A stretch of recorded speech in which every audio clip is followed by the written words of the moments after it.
Well, here we are again, in big trouble as usual. We've had so much bad luck lately, we had to make this comic so we could keep it all straight. Behold our graphic tale of misery and woe. Captain Underpants, the 100% true truth. Once upon a time, there was two cool kids named George and Harold. They were smart and handsome and stuff. Thank you, yes, we know. Me too! But they had the meanest principal ever. Name him Mr. Krupp. Blah, blah, blah! One time Mr. Krupp was being mean. You'll be my slaves and stuff. So they hypnotized him. Not today, bub. Mr. Krupp was under George and Harold's spell. You are now Captain Underpants. Okay. It was funny at first. Look at me. Ha ha ha ha ha ha ha. But it got really dangerous really quick. Tra-la-la. Then one day Mr. Krupp drank some alien superpower juice and he got real superpowers. Now, whenever Mr. Krupp hears somebody snap their fingers, snap, he turns into Captain Underpants, tra-la-la, and whenever Captain Underpants gets water on his head, he turns back into Mr. Krupp, blah, blah, blah. So we got that to deal with. But it gets worse. One day, George and Harold had a really big problem. I got you now. So they borrowed a time machine, and they went back in time to fix a problem. Hooray! We're smart, but they created a totally new problem. Oh no! We made doubles of ourselves. When their teachers saw two Georges and two Harolds, they all went crazy. We must be dreaming. Let's get naked. Yee-haw! Whoopsie! Whoopee! Oh no! My eyes! They burn! So they all had to go to the mental hospital. The only good thing that happened is that we got 3 new pets. They are 1/2 bionic hamsters and 1/2 pterodactyls. Orlando, Tony, Dawn.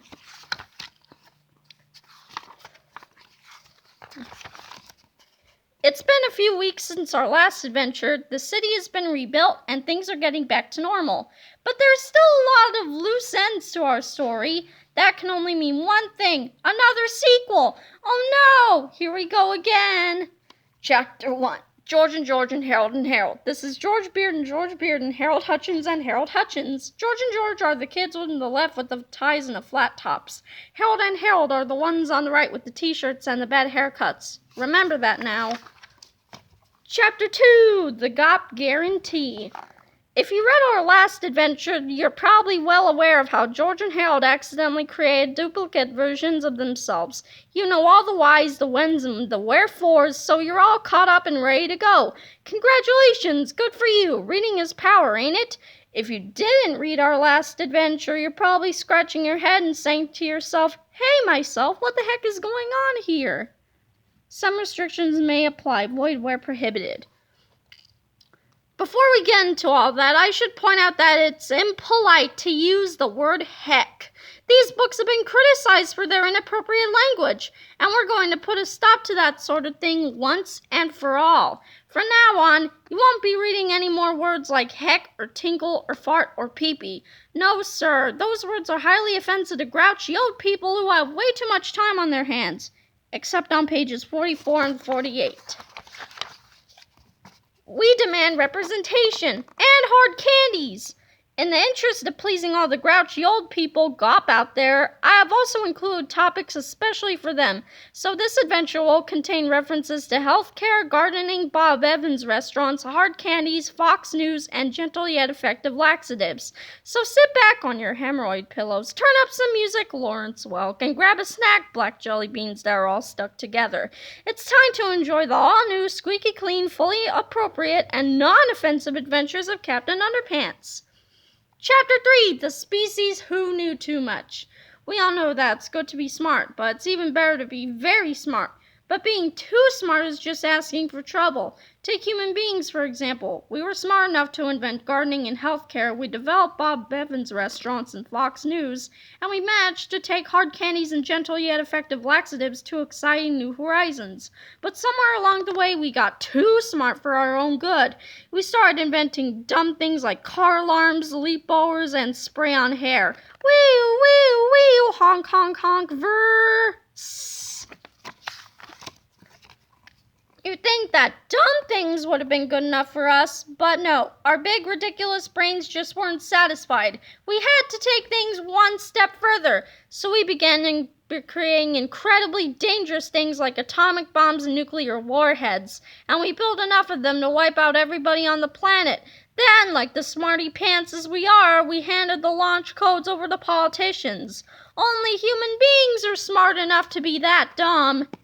It turns out that brains are a lot like beans. They're both good, but you don't really want to overdo it with either one. You see, too much of a good thing usually ends up being a very bad thing. One way or another, you're probably going to end up with a big, stinky mess. The story you're about to read is the unfortunate tale of how the smartest brain on the planet created the biggest, stinkiest mess the world has ever seen. But before I can tell you that story, I have to tell you this story. Chapter 2, Smart Earth. As any scientist will tell you, we exist in an ever-expanding multiverse with an infinite number of stars and planets. One of those planets, which orbits around the center in a star in Orion's belt, is called Smart Earth. Smart Earth is almost identical to our Earth, except that everybody who lives on Smart Earth is a genius. The reason everybody on Smart Earth is so smart is that the entire planet is made of an element called Zizzle-24.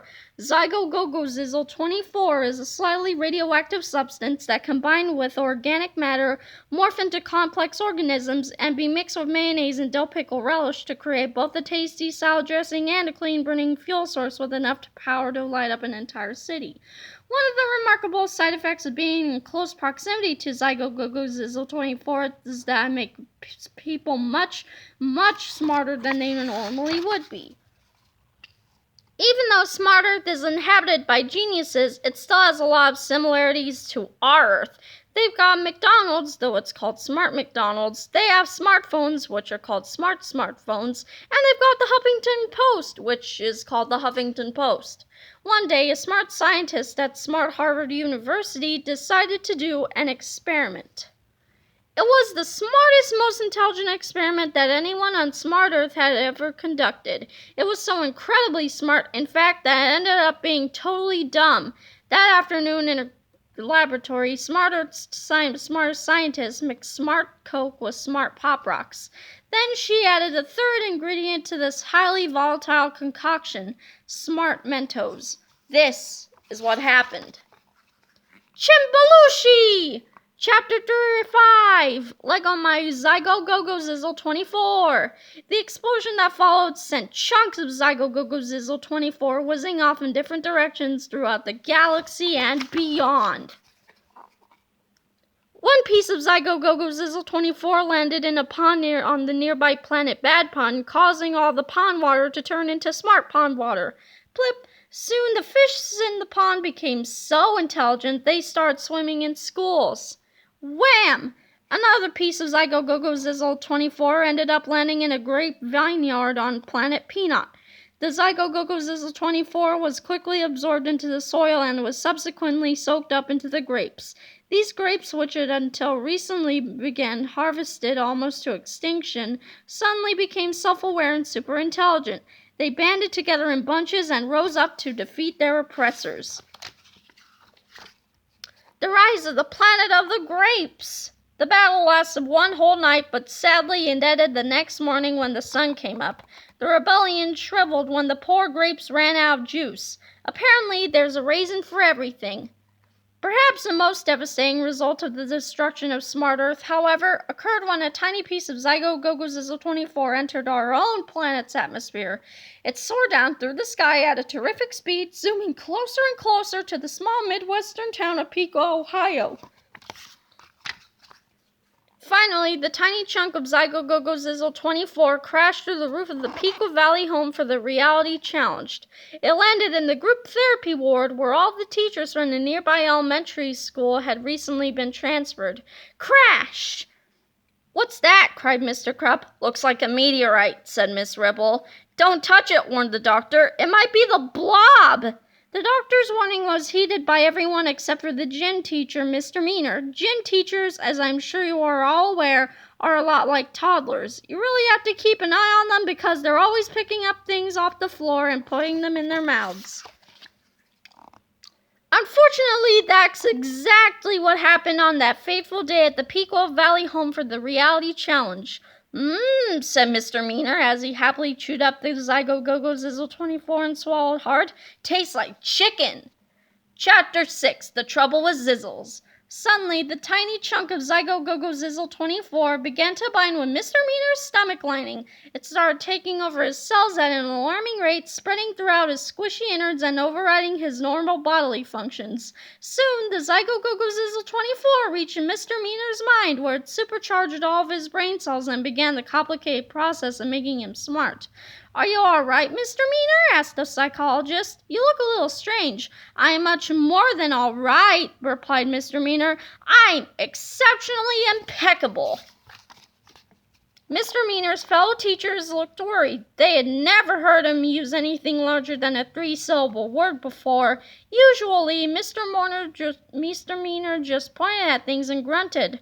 I think you better sit down," said the psychologist. "Nonsense, my good man," said Mr. Meaner, and as his mind's neuron and glial cells began restructuring themselves, forming new connections and making his brain smarter and smarter each second.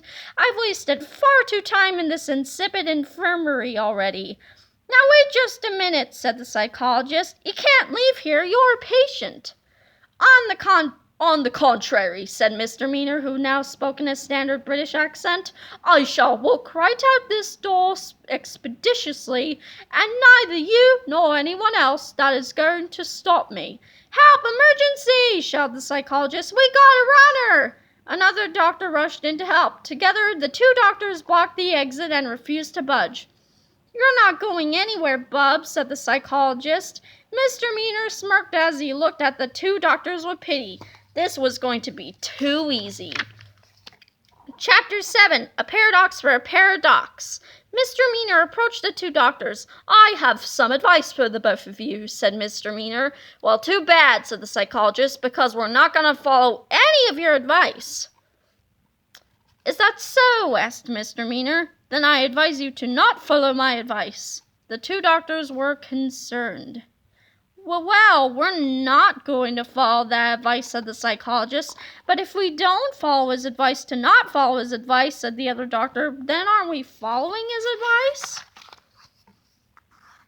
"Wait a minute," said the psychologist. "What if we follow his advice to not follow his advice? Are we still following his advice?" The two doctors became so entangled in their deep paradoxical conversation that they didn't even notice Mr. Meaner walking out the exit door. "Hey, now's our chance to escape too," said Miss Ribble. The other teachers followed her out the door, right past the increasingly confused and frustrated doctors. All of the teachers and staff of Jerome Horowitz Elementary School were now free. They followed Mr. Meaner up to the hilltop and watched him in awe as he looked out over the horizon. Most people in Mr. Meaner's position would use their newfound genius brains to end world hunger and bring peace to humanity. But these were the last things on Mr. Meaner's magnificent mind. Mr. Meaner was still a gym teacher at heart, you see, and as everyone knows, most gym teachers are inherently evil. Chapter 8, Why Can't We Be Fiends? "It occurs to me," said Mr. Meaner, "that our recent problems have all been caused by willful and disobedient children." "I heard that," said Mr. Krupp.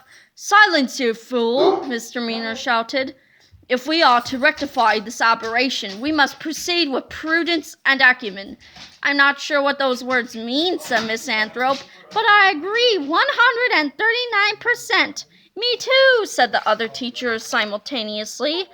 "Then you must follow my every command," said Mr. Meaner. "You must all return to your jobs and go about your business as usual. Nothing is to look suspicious." But we want to be evil too," misdirected whined. "Patience, my dear minions," said Mr. Meaner with a hideous sneer. "There will be plenty of time for that in the days to come." Chapter 9, Crimes and Mr. Meaner. A few days later, school was back in session. The teachers taught, the students studied. Student and teacher art fair starts Wednesday. And George and Harold went back to their mischief. Teacher farts stain underwear. After school, George and Harold climbed up into their treehouse to do their homework. The yesterday versions of themselves were busy playing video games and reading comics. "How was school today?" asked yesterday George. Meh, said George. Did you learn anything new? Asked yesterday Harold. Said Harold, shrugging. By all appearances, things had finally returned to normal. But at night, Misdemeanor tinkered away at a makeshift laboratory inside an old abandoned factory near Fran's Pond. He was developing a powerful mind control potion that would turn even the most unruly child into a brainlessly obedient conformist. Using a base mixture of sodium thiopental, Misdemeanor added liberal doses of butyric acid, tryptophan, and clamato juice. Then he filtered the solution through an old, dirty pile of stinky gym socks. The concoction smelled terrible, but its sinister effect would be even worse. My formula is now ready for human trials, said Misdemeanor, and I know exactly which 2 humans I'm going to try it out on. Chapter 10, Spray Day. The next day, Misdemeanor showed up at school looking a little different than usual. He still wore the same smelly sweatshirt and sweatpants that he had on all week, nothing new there, but somehow something about him had changed. It was yesterday George and yesterday Harold's turn to go to school and do homework that day, so the boys dutifully went to their classes and did everything they were supposed to do. Join us for Wednesday's math chat. And a few things they were not supposed to do. Enjoy a fart sandwich. Everything seemed normal until after gym class. Misdemeanor excused the rest of the kids, but not yesterday George and yesterday Harold. Boys, said Misdemeanor, I'd like to see you in my office pronto. Why? Asked yesterday George. We didn't do anything. Probably. Misdemeanor pointed to his office door. In my office now, he shouted. Yesterday George and yesterday Harold slinked into Misdemeanor's filthy office.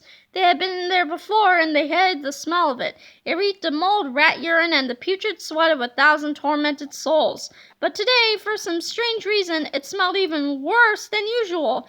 Yesterday George and yesterday Harold climbed into 2 sticky vinyl chairs and held their breath. Well, said Misdemeanor as he closed the door behind him and approached our heroes. It looks like we're alone at last. What's going on here? Asked yesterday George suspiciously. Yeah, said yesterday Harold, we've got to go to our next class. Oh, there will be plenty of time for classes and studying and homework, replied Misdemeanor. But first, I'd like you to help me out with a little experiment. Misdemeanor lifted his arms, revealing 2 metallic spray nozzles under his crusty pits. Say hello to my stinky friends, he laughed as the nozzle spattered out 2 brown cloudbursts of choking, noxious stank. Chapter 1, ASLS, Attention Superfluous Lethargy Syndrome. You've probably all heard of ADHD. It's a condition known as Attention Deficit Hyperactivity Disorder. George and Harold had been diagnosed with it when they were in the 2nd grade. At the time, George's dad had explained to the boys that people with ADHD are usually more creative than ordinary people. This made George and Harold feel very special, and they wore their diagnosis like a badge of honor. But today, as they walked down the hallway to their next class, the boys felt much different than normal. It was almost as if their ADHD had been dramatically reversed somehow. They felt focused and attentive. They were calm and orderly. They did not feel the uncontrollable urge to daydream or misbehave. Something had changed about them. You are late for class, shouted their math teacher, Anita Calculator. We are very sorry, said yesterday Harold robotically. Just for that, I'm going to give you extra homework, Miss Calculator snarled. Thank you, dear teacher, said yesterday George in an enthusiastic monotone. That would be lovely. Miss Calculator eyed the 2 boys suspiciously as they found their way to their desks and sat down quietly. All through class, as she droned on and on, she observed the most peculiar things she had ever seen. Yesterday George and yesterday Harold were actually sitting still and paying attention. They weren't fidgeting, they weren't giggling, and they weren't jawing or talking or making irritating noises with their armpits. They had become model students. I don't know what you boys are up to, said Miss Calculator at the end of class, but I like it. Thank you, said yesterday George. Our greatest desire is to please you. That is right, said yesterday Harold, and thank you for all the extra homework, too. We will do our very best. Even Melvin Sneedley was impressed. Those guys are cooler than I thought, said Melvin. All through the day, Yesterday George and Yesterday Harold were making quite an impression on the faculty at Jerome Horowitz Elementary School. The teachers couldn't believe it when the two boys walked right past the bulletin board without changing the letters around. They could have easily rearranged those letters to read, "Our cafeteria makes you barf," said Miss Guided, but they didn't. "I don't know what's going on with those two kids," said Miss Labor, "but I like it. Try our cafeteria's fun. Make a taco bar." At the end of the school day, Yesterday George and Yesterday Harold went around to each classroom asking if they could do extra credit homework that evening. The teachers gladly piled it on. "I don't know what you did to those two brats today," said Mr. Crop, "but I like it."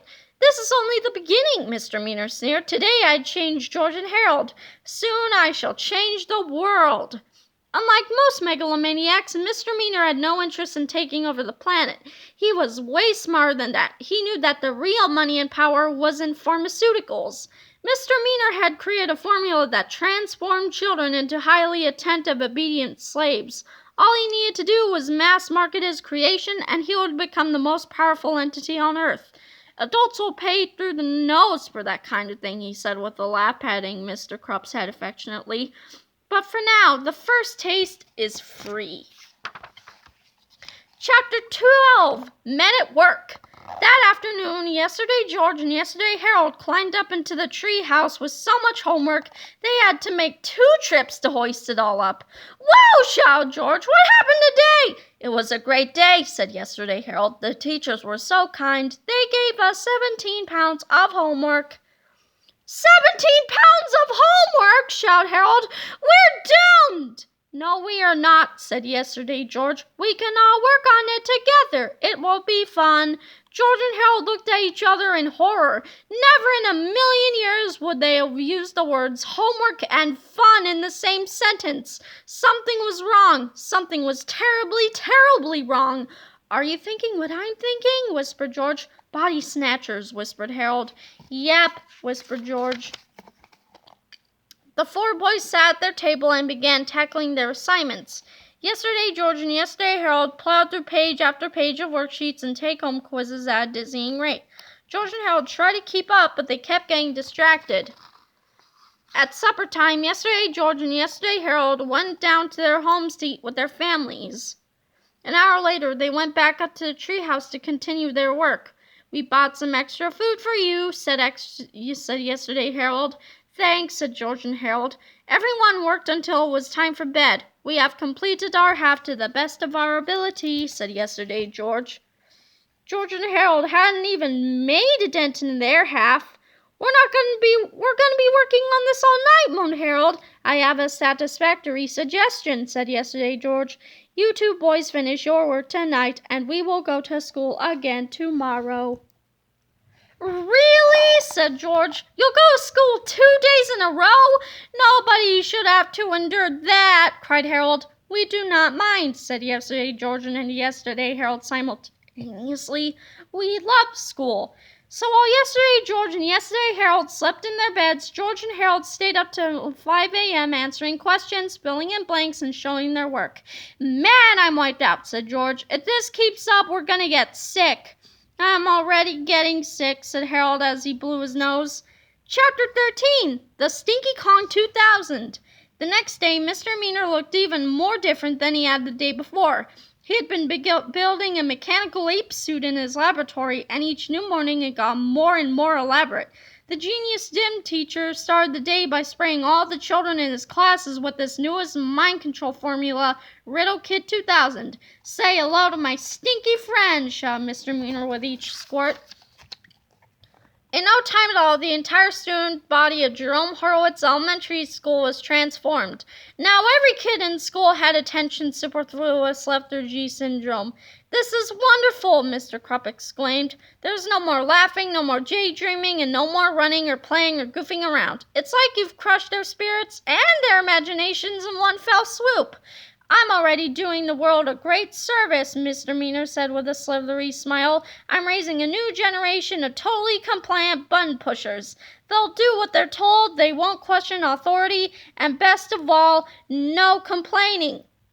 Yeah, but isn't Riddle Kid 2000 dangerous? Asked Miss Ribble. Not for us, said Misdemeanor. The spray only affects children. Adults are totally immune, so it's perfectly safe. The only downside to Misdemeanor's intranasally absorbed spray is that it only lasted for 24 hours. To be completely effective, it needed to be resprayed every day. That's the beauty of my system, said Misdemeanor. Once parents see how easy it is to control children, they'll pay anything for a daily fix.